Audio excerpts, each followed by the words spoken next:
Yekan Fuchs, La Habana, 1976, músico de profesión, flautista y pianista.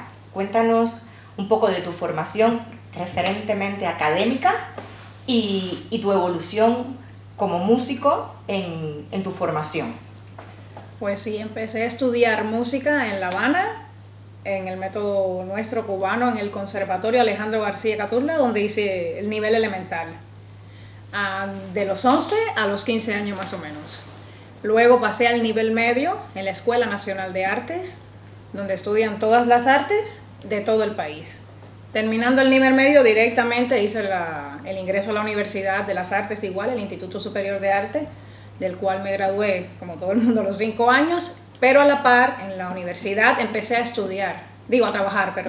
trabajar y estaba estudiando y trabajando a la vez en un grupo de pequeño formato, que fue el que me empezó a dar un poco el oficio de la carrera, que no es solo la parte académica, sino es la parte ya de enfrentarte al público como profesional. La profesión, o sea, el estudio musical o de artes de manera general en Cuba, y yo pienso que en todo el mundo, empiezas con la forma académica, o sea, el proceder académico en las aulas. Pero yo pienso que es totalmente completo a la vez que tú empiezas a aplicarlo y a enfrentarte a la realidad de la profesión. Vas estudiando y ya tienes la formación académica, pero necesitas tomar lo que llamamos el oficio. Tú tienes la academia, perfecto, pero tú necesitas estar en público, tener tablas, trabajar, cada día aplicar eso que aprendiste, pero en la práctica, que no es tan igual. No es lo mismo estar en una clase de solfeo o en una clase de otro instrumento y tocar la pieza que te ha enseñado el maestro, que luego frente al público estás tocando una pieza que ya no es el mismo nervio, ni tienes el mismo contacto ni el mismo control del instrumento frente al público que te está escuchando. O sea que en este punto hablamos que cuando solemos pensar que el concepto formación va regido estrictamente a escolaridad, ¿estás de acuerdo con ello? No estoy de acuerdo al 100%. O sea, necesitas en gran medida la parte académica, pero necesitas la parte práctica, la parte emocional, la parte de la vivencia. Tú tienes que vivir la experiencia para saber cuál te funciona y cuál no. De qué manera tú contactas, porque al final el artista necesita el público, tú no estás en casa. Da igual que sea el pintor que trabaja en casa. Tú necesitas confrontar con el público tu trabajo. Y eso te lo da el trabajo, no te lo da la academia. O sea, la academia te da los tips, te da la metodología.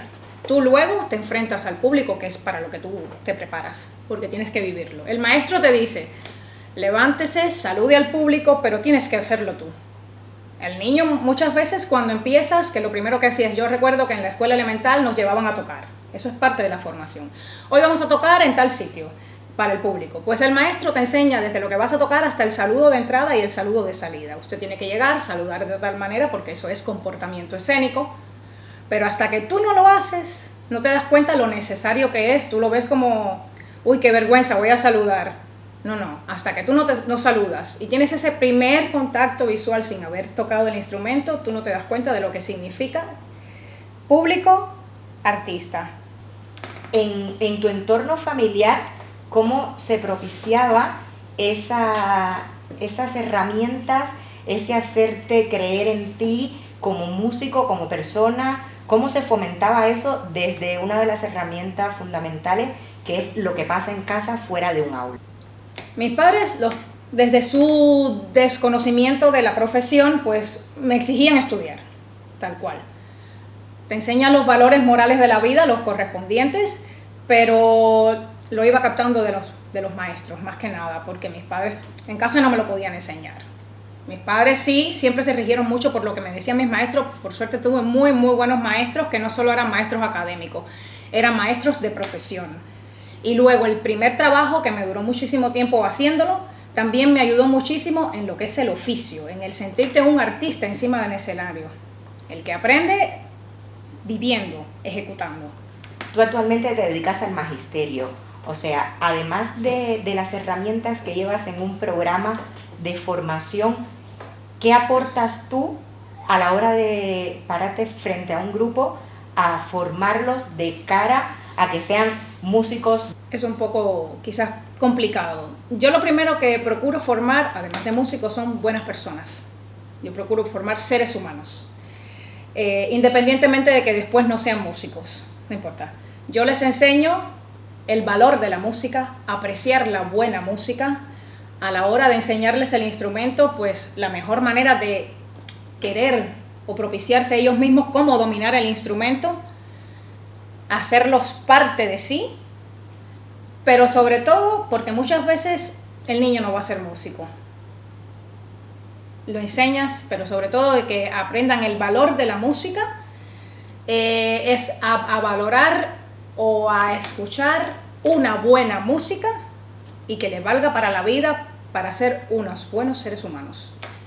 ¿Crees que solo los buenos músicos salen de escuelas de arte o escuchar música, tener una cultura, un bagaje cultural, aunque no sea dentro de un aula, también puede formar a un buen músico?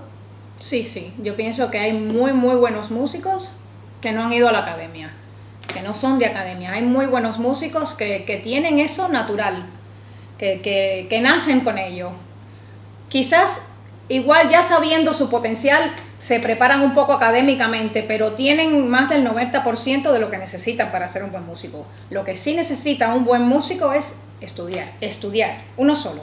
Leer, escuchar buena música, aprender por sí mismo, porque hay quien puede hacerlo solo. Hay quien es autodidacta y le vale muy bien. El músico va a estudiar desde que empieza hasta el día que muere.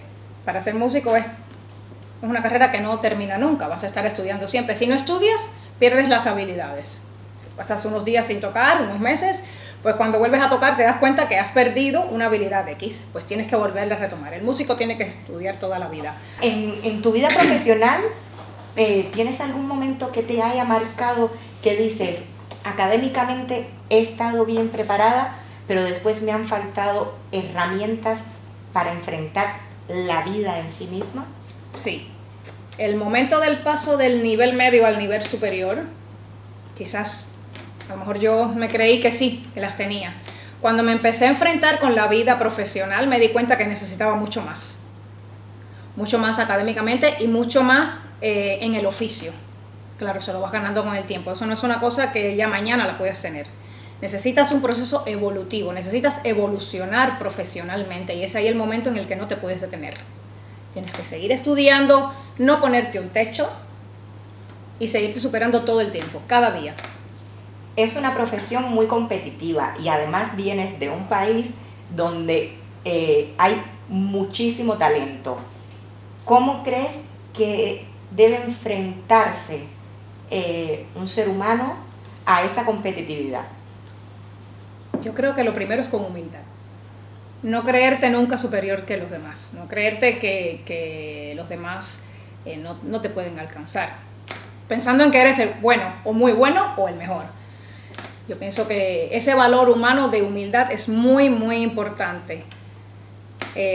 Una vez mi primera compañera de trabajo, cuando me empecé a enfrentar a la profesión, me dijo, yo busco buenos músicos, sí, quiero que mi trabajo quede muy bien, pero yo, además de buenos músicos y por encima, busco buenas personas, buenos seres humanos. Yo no resuelvo nada con tener una persona muy brillante en su instrumento y que luego sea una persona que humanamente no me valga.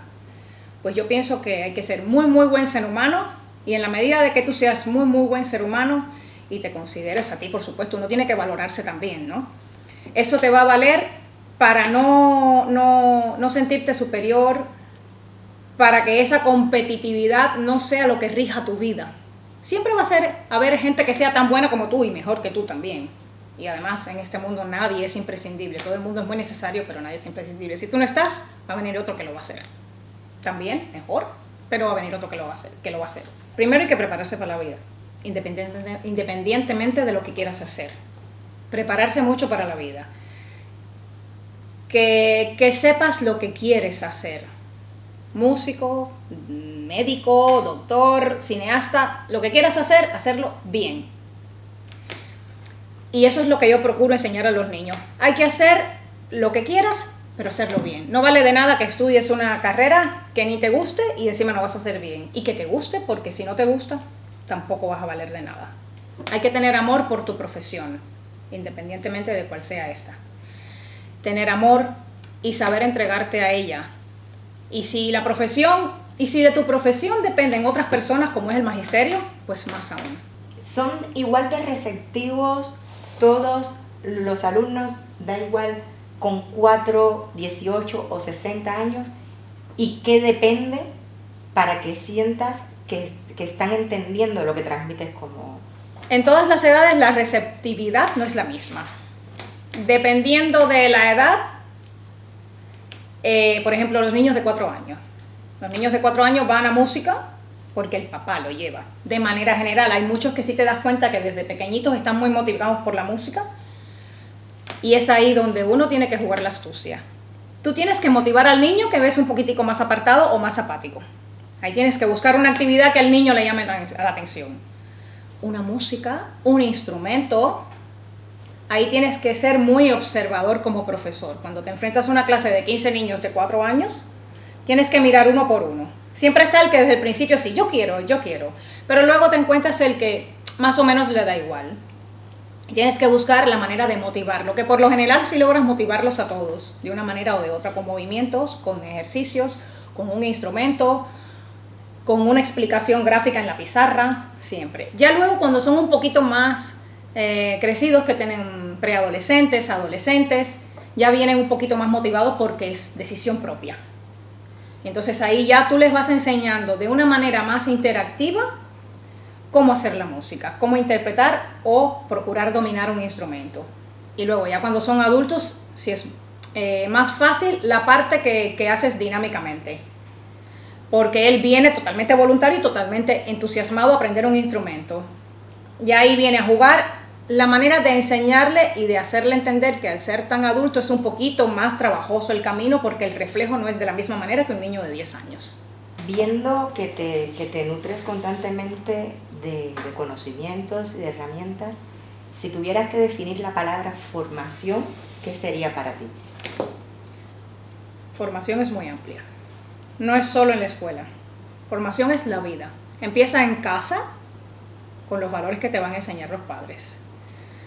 Sigues en casa y vas con los de la escuela. A veces los padres consideran que el colegio es el único responsable de la educación, cuando no es así.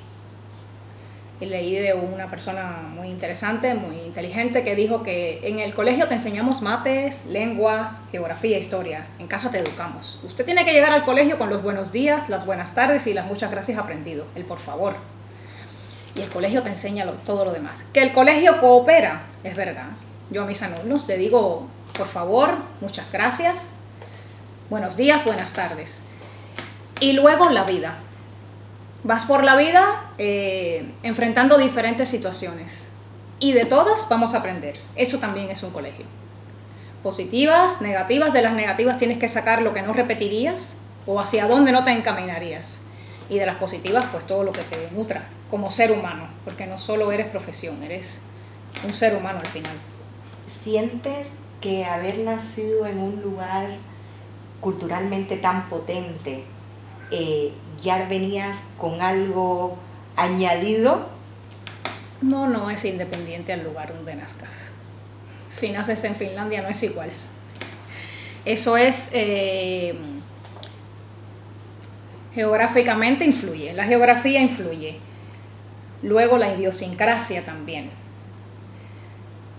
Cuando me he venido a España, pues ya tenía la carrera hecha, ya tienes, digamos que la gran parte de tu concepto profesional incorporado. Luego tienes que contextualizarte, porque has cambiado de país. La barrera idiomática no está, pero tienes que adaptarte.